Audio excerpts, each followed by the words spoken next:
actor Matthew McConaughey. He's slamming both the left and the right over 2020 election results, saying that there's a lot of people on the illiberal left that are absolutely condescending, patronizing, and are arrogant towards the other 50%, and saying that the right wing is in total denial about the election results. Hard to argue with any of that. Comedian and host of the Jamie Kilstein podcast, Jamie Kilstein himself, is here to discuss. Great to see you, Jamie. Hey, good to see you, man. Hi, I've been living in quarantine world, so I didn't realize what a mess I looked like sitting on my floor with the hair and the beard, until I saw you guys in like a TV studio dressed immaculately. And I'm like, oh, okay, maybe something does have to, because in my head, everything's going great and I'm holding it together. And then I look at you guys and I'm like, we got to get things under control. Well, our job is to make people feel worse about themselves. That's one of the things we do here. That's like a theme of the show. I don't know if you've noticed.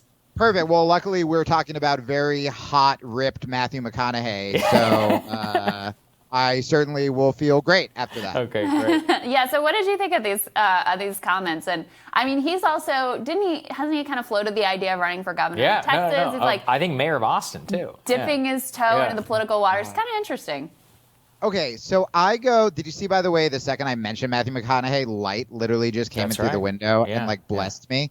I go back and forth. I don't disagree with anything he said. I mean, it's hard to disagree with the guy. He's like super charming. He has abs at 50. But I have noticed, and I don't know how you guys feel about it, because I was going in this direction, that there's also sort of like a cult of the center as well. We always talk about the left and the right. And I agree with McConaughey when it comes to regular people, right? So I left my bubble in LA. I moved to Arizona, and it was great. I can have political conversations with conservatives, with libertarians. And when you get off Twitter, you do see less of the kind of like gross judgment where it's like, everyone on the left calling every conservative a racist, when obviously every conservative is not a racist. Everybody on the right thinking that we're all these like anarchists, when like half my friends are too high to make a Molotov cocktail. Like, that's insane.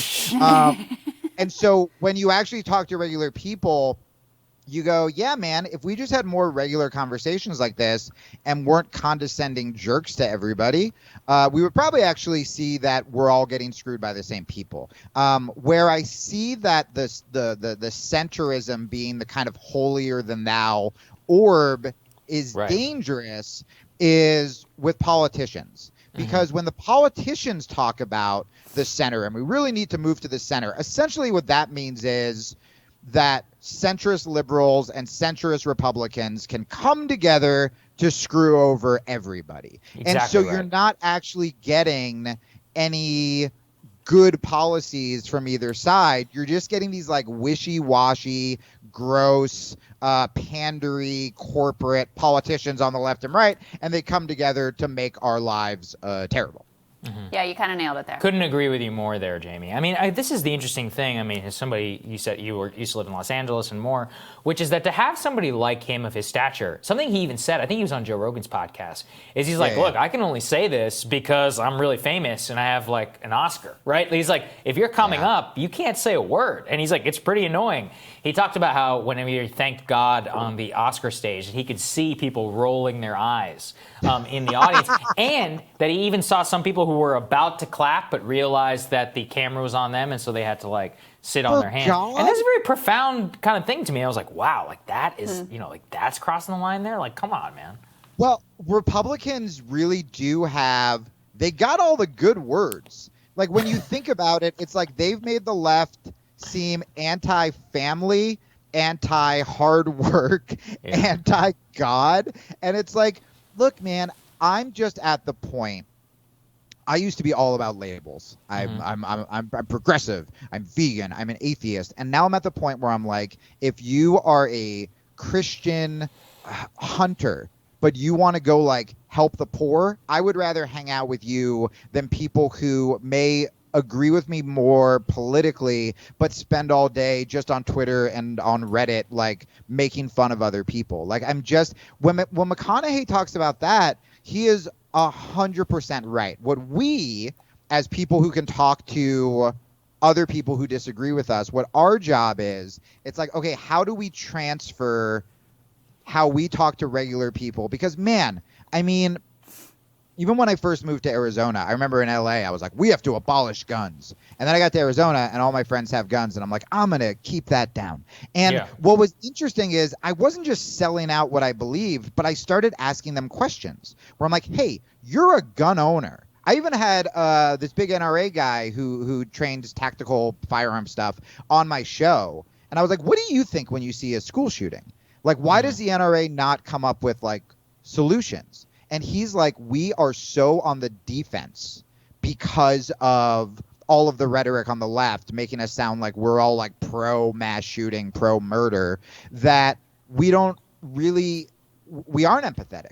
We just are kind of like, how do we protect our guns? And everyone is in this mindset. Whereas, again, when I talk to people off Twitter, normal people, my neighbors, because I'm like petting their little dogs and stuff, we have these conversations. Or I talked to a cop the other day at jiu-jitsu, and we have these conversations. I go, hey, you know more about guns than me because I've never shot a gun. So, like, what do you think we can do? I mean, you actually pose the question to them.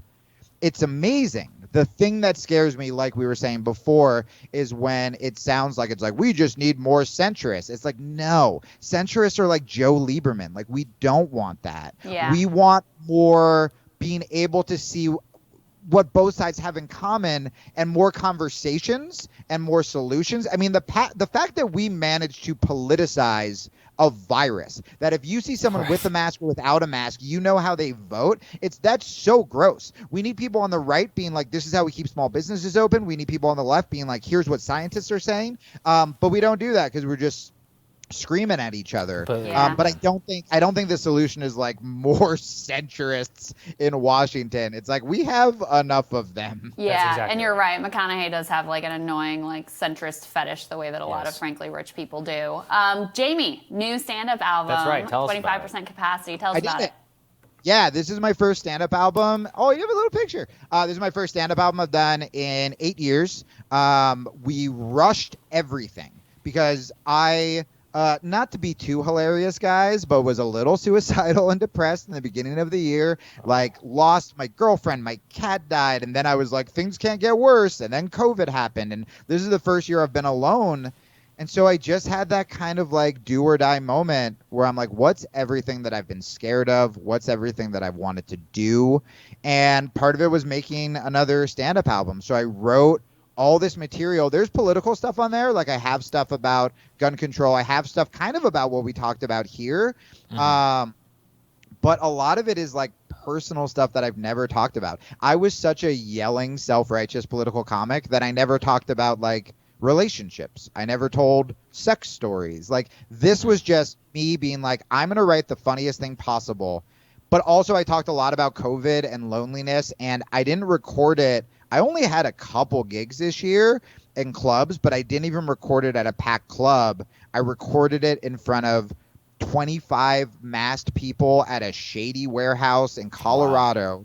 Because I wanted it to sound like 2020. And this sounds like a pretentious artist thing, but it is kind of cool now that it's out, where I'm like, oh, this really is like a time capsule. Like, if I put out an old album from like a theater or a club, it wouldn't sound like 2020. This is like the 2020 stand-up album. So I'm super proud of it. It's doing really well so far.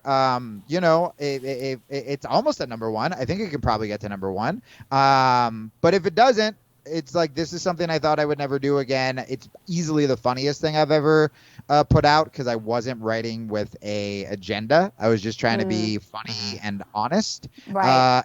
And then that's what came out of it. That's it's great. A lot easier to be a political blowhard than to actually be honest and have vulnerability. I mean, really, that takes a lot of courage. Jamie, where can people check it out? Yeah, so you can get it everywhere. You can go to my website, jamiekilstein.com, but it's on Spotify, Apple Music, iTunes, Amazon, Tidal. It's on all the places right now, so you can get that. I have the links in my bio if you follow me on Instagram, at the Jamie Kilstein, Twitter, at Jamie Kilstein. Man, I try not to be as angry political, but it's like, knowing I was coming on the show, I just started looking at more news, and suddenly my Twitter, once again, I'm all riled up about stimulus checks. There's a lot. Don't get riled up. Don't start. It's okay. We'll get angry for you. We'll get angry for you. That's it. Outsource it all to us. I'll continue to sit on the floor, grow the beard out, read Ram Dass. We'll be good. That's good. Yeah. Okay, good. Jamie, it's Thanks, always man. good to see you. Congrats. I love you guys. Thank you very much. Absolutely. A lot more rising for you after this.